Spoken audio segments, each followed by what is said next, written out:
Napaka-cute na mga asong to. Eh! Ano mga puti nito, ano? Ganda ng mga manok ni Father.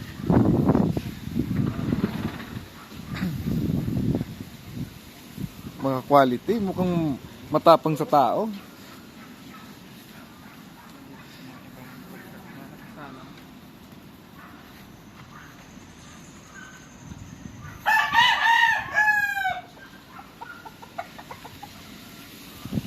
Ang daming puti. Galing nito kay Sir B-Boy.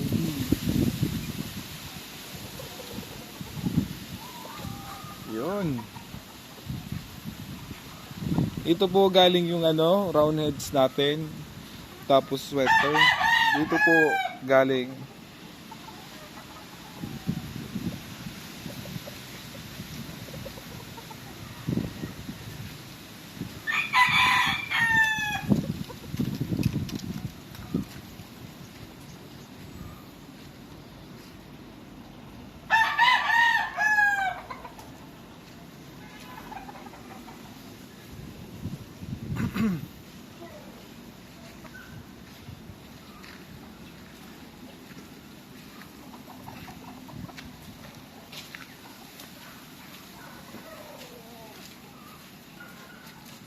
May mga linaban ka na dito? Wala man nandun lahat kasi manok sa kabila. Ay, sa kabila? Oo. Breeding area lang to. Mm. Pero malaki siya sa breeding area, no?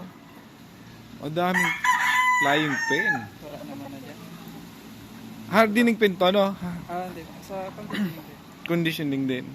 Parang din, kasabay na rin hardin. Kasama natin ngayon si Kuya Manny sa ating vlog. At si Bantay. Doon kasi sa kabila lahat ng mga manok. Oo. Ito po yung ano, breeding area nila. Yan.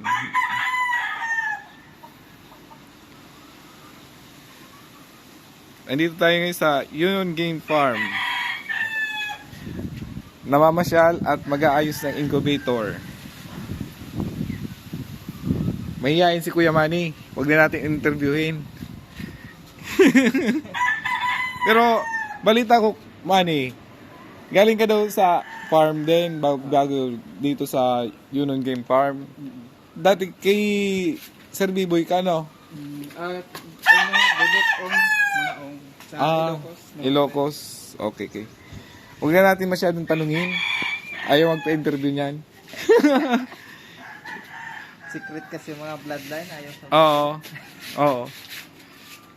Kasi hindi naman puro sila mga manok dito. pang sarili lang. Pang sarili. Oo. Pero magaganda.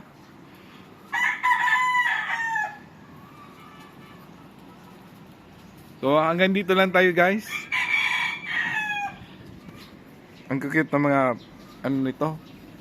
Akala ko mga gat. Hindi naman pala.